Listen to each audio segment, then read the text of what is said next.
In this video, we'll talk about dimensions and segments inside of Struct PIM.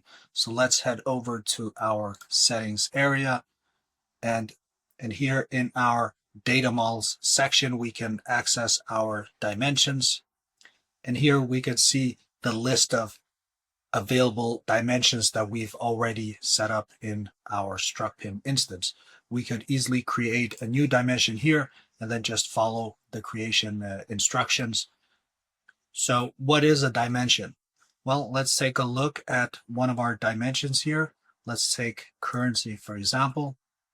So a dimension is actually divided into multiple segments. So think of segments as parallel versions of a certain value. So let's say that we had an attribute with a list price and we had the currency dimension set up with it. We could have a parallel version of the value for each of our currency segments here. So let's open up an attribute that I know uses this currency dimension. So let's go under our attributes and let's find the list price.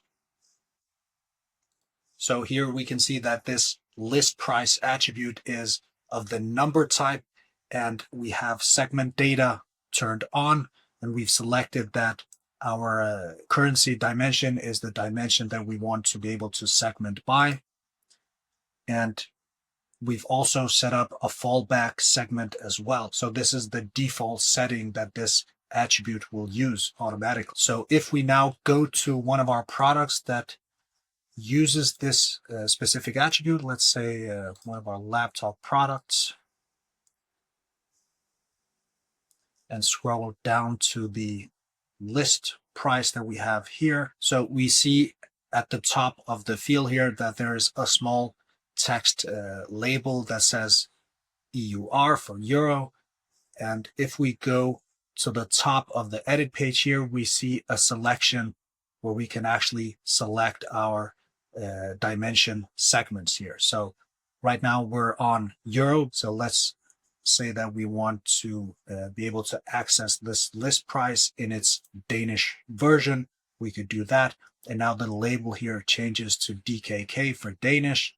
So in a way, we can say that the values inside of this list price attribute can live in separate parallel dimensions, so to speak.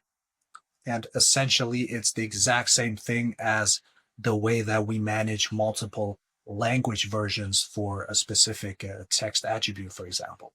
So that's it about dimensions and segments.